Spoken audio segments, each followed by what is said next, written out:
Kalau mulut kita, oh saya memandang Tuhan, hanya memandang Tuhan. Tapi tidak setia, itu bohong. Inilah gunanya firman pengajaran. Jadi bukan hanya di mulut orang saudara-saudara kita pandang Tuhan. Tapi gembalanya sendiri tidak pernah khotbah. Tidak pernah datang, tidak setia. Wah, itu salah besar. Setia dan berkobar. Kami ini yang sering mengelabui jemaat. Makanya jemaat bawa Alkitab. Kalau kebaktian sudah diusahakan, dibaca, dislaidkan, bawa Alkitab. Jadi benar enggak ini yang dikhotbahkan gembala? Seringkali gembala juga begitu. Walau saya memandang Tuhan juga, tapi enggak pernah khotbah, enggak pernah setia dalam ibadah pelayanan. Bagaimana memandang Tuhan? Ayo saudara juga. Wah, kami memandang Tuhan, enggak pernah datang. Memandang dunia. Coba waktu kebaktian di mana sekarang? Memandang dunia itu. Ayo, sungguh-sungguh. Hari-hari ini jangan cuma di mulut, jangan cuma teori. Ini pengajaran praktis. Om Indiono selalu mengatakan, praktis, langsung praktek. Ya? Bukan teori, bukan ilmu pengetahuan, bukan. Praktis, praktek sehari gampang. Orang tidak lulus SD pun bisa. Praktis, gampang. Tidak tunggu sudah profesor, sarjana, tidak langsung bisa praktik. Setia. Apalagi artinya memandang imam besar itu dia kepala dari pelayanan ibadah pelayanan. Jadi kita ya harus setia. Berdamai. Imam besar itu memperdamaikan. Suka berdamai. Berdamai, mengaku dosa kepada Tuhan dan sesama. Jika diampuni jangan berbuat dosa lagi. Hidup dalam damai sejahtera. Itu memandang imam besar. Bukan suka nunjuk salah orang lain, bukan. Bukan. Ya? Jadi kalau memandang imam besar suka berdamai. Sama dengan mengaku dosa kepada Tuhan, kepada sesama. Jika diampuni jangan berbuat dosa lagi. Hidup dalam damai sejahtera. Kalau ada dosa tidak damai. Biar punya gereja besar, biar punya gaji besar, toko besar. Kalau ada dosa tidak damai. Tidak ada damai. Damai atau tidak bukan deposito banyak. Bukan. Ada dosa atau tidak. Kalau tidak ada dosa biar sudah deposito banyak. Mobilnya banyak. Apanya banyak. Enggak damai. Tidak damai. Semoga kita bisa mengerti. Kemudian satu lagi artinya imam besar kita memandang Yesus. Taat dengar-dengaran. Apapun resiko yang kita hadapi. Taat dengar-dengar. Itu memandang Yesus imam besar. Taat dengar-dengaran. Hari-hari ini. Mari. Ya, inilah manusia baru. Ada roh kemuliaan. Manusia mulia. Diubahkan mulai hatinya. Tahan banting. Kuat teguh hati. Dengan praktek. Dengan arti tadi itu. Tidak mau berbuat dosa. Pegang pengajaran. Tidak putus asa. Tidak kecewa. Itu tahan banting. Itu manusia baru. Pikirannya juga, pandangannya juga rohani kepada Tuhan. Ayo utamakan ibadah pelayanan, setia berkobar, utamakan mandang ke atas, utamakan ibadah pelayanan, suka berdamai. Ya? Dan juga taat dengar-dengaran pada firman pengajaran yang benar. Apapun resiko yang dihadapi. Itu bagaikan mengulurkan tangan. Bukan hanya memandang.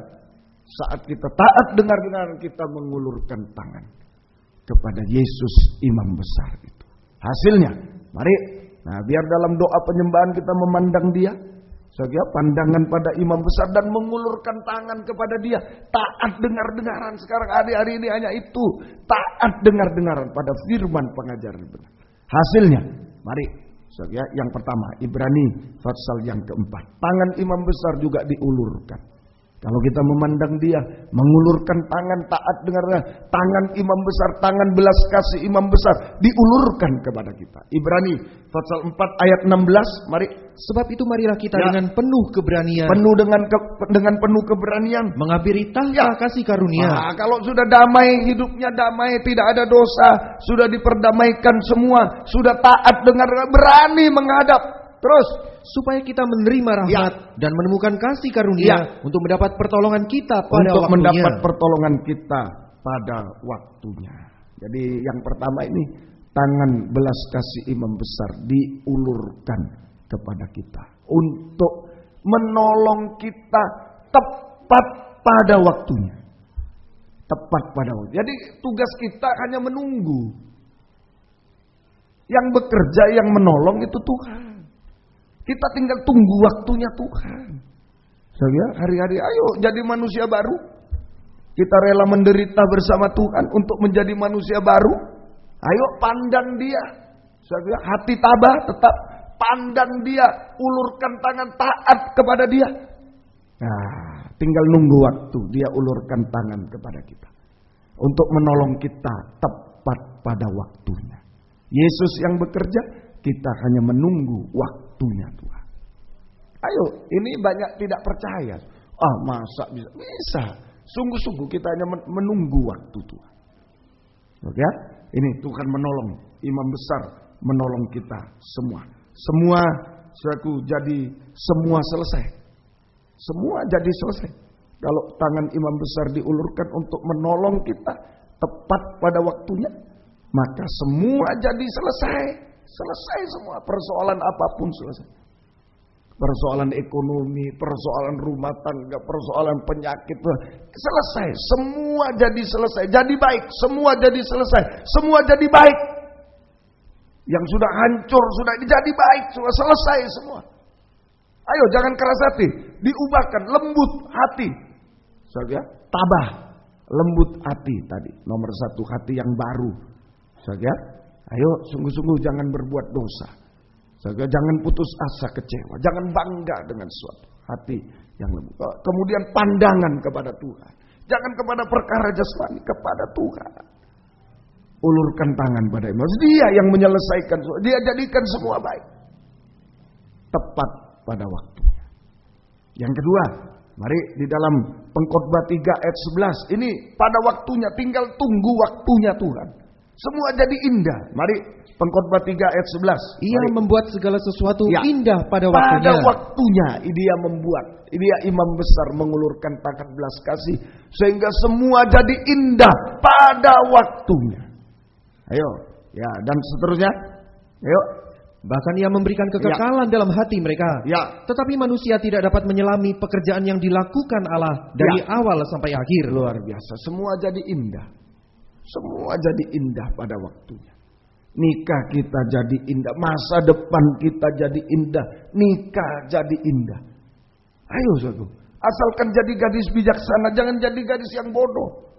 Gadis yang bodoh mungkin menghina gadis bijaksana itu. Ya, sudah bawa pelita, bawa buli-buli, waduh, tak bebas mau goyang, tak bebas mau ini, mungkin dihina-hina. Tapi satu waktu betul-betul dia merasakan gadis bijaksana itu yang ditolong oleh Tuhan. So, ya, ayo sungguh-sungguh hari ini semua jadi indah. Yakin kalau kita bijaksana hari-hari ini, jangan menghina korban Kristus, menghargai, rela menderita, jangan hitung-hitung penderitaan dengan Tuhan. Kita masih menderita belum mati, Tuhan mati, menderita sampai mati. Jangan hitung-hitung, waduh ke gereja jalan kaki waduh ke gereja sampai dengar firman, wah lama, wah sakit loh. Yesus mati di kayu salib, dipaku. Ayo pilih dengar firman 3 jam apa dipaku, ayo pilih, mana yang gak mau firman 3 jam, umpama, ayo saya paku. Menderita karena Tuhan, belum sebanding. Gadis bijaksana. Saudara, semoga kita bisa mengerti. Ayo malam ini jangan ragu-ragu menderita karena Tuhan. Menderita untuk stop dosa, hidup benar, jangan ragu. Lanjutkan, menderita tanpa dosa itu ujian. Supaya terjadi, supaya ada roh kemuliaan.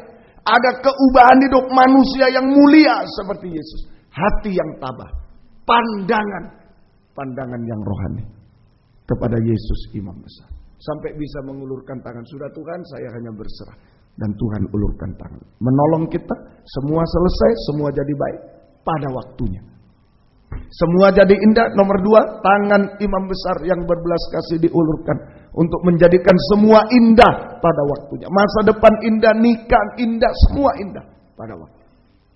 Yang terakhir. Yang ketiga. C. Hasil yang ketiga. 1 Petrus pasal 5. Ini imam besar gembala agung sama.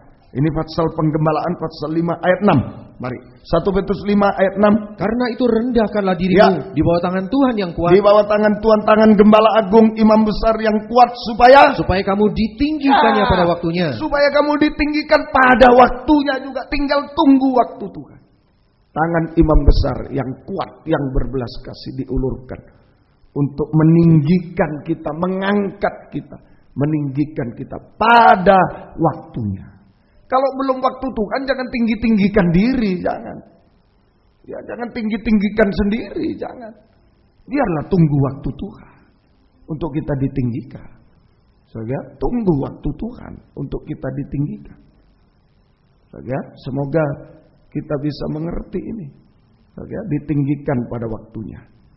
Artinya, ditinggikan ini diangkat. Saudara, diangkat dari kemerosotan, kegagalan. Ayo, mungkin ada yang merosot hari-hari ini. Ya, secara jasmani, rohani, merosot. Aduh rohani saya merosot. Sudah mulai dosa-dosa. Sudah mulai ini, sudah mulai jenuh ibadah. Dan ayo merosot. Nah, biar Tuhan tinggikan. Kemerosotan atau kegagalan-kegagalan menjadi berhasil. Itu ditinggikan. Menjadi berhasil. Suanya. Kalau diangkat sesuatu yang berat, sulit diangkat. Ya. Kalau istilah diangkat itu semua jadi enak dan ringan, itu diangkat. Semua jadi enak dan ringan, itu sudah diangkat oleh Tuhan. Manusia lain mungkin melihat, kasihan hamba Tuhan itu, bebannya luar biasa. Ya. Tapi dia merasa enak dan ringan. Itu diangkat, ditinggikan oleh Tuhan. Ayo, semua jadi enak dan ringan. Sampai yang terakhir nanti, pada saat Yesus datang kedua kali, kita diubahkan menjadi sama mulia dengan Dia, dan kita diangkat di awan-awan yang permai, menyongsong kedatangan Yesus kedua kali. Seperti 5 gadis bijaksana masuk pesta nikah anak domba Allah, masuk kerajaan 1000 tahun damai, sampai masuk kerajaan surga yang kekal. Ayo saudaraku, hari-hari ini biarlah kita menjadi manusia baru, gadis bijaksana. Ya, menghargai korban Kristus, jadi manusia baru, mau menderita untuk menjadi manusia baru. Ada roh kemuliaan, hati yang baru, pandangan yang baru, sampai kita bisa mengulurkan tangan pada Tuhan, dan Tuhan ulurkan tangan kepada kita. Tuhan memberkati kita sekalian. Mari, yang bisa berlutut, yang tidak bisa duduk saja. Kita nyanyi 296, Pandanglah Yesus. Saya akan diktikan. Mari kita akan menyanyi ini. Kita menyembah Dia. Pandanglah Yesus. Janganlah kau lihat akan besar bebanmu. Beban spon-spon tolong dibagikan, tikar. Akan kuatnya lawan. Jangan engkau khawatir akan kebutuhanmu. Letakkan semua di bawah kakinya. Wah, kakinya. Ulangi lagi. Janganlah kau lihat akan besar bebanmu. Janganlah kau takut akan kuatnya lawanmu. Jangan engkau khawatir akan kebutuhanmu. Akan kebutuhanmu. Letakkan semua di bawah kakinya. Pandanglah Yesus Tuhanmu. Pandang Yesus Tuhanmu. Pandanglah Yesus Tuhanku. Pandang Yesus, Dia Raja, Dia Allah. Dia Allahku. Dia Allah Gembala, Allah yang setia. Dia sanggup menolongmu. Dalam Dia ada jawaban bagimu. Pandanglah Yesus Tuhanmu. Pandanglah Yesus Tuhanku. Pandang Yesus, Dia Raja, Dia Allahku. Dia Allah Gembala yang setia. Dia sanggup menolongmu. Dalam Dia ada jawaban bagimu. Janganlah kau lihat, janganlah kau lihat akan besar beban. Janganlah kau takut akan kuatnya lawanmu. Kuatnya lawanmu.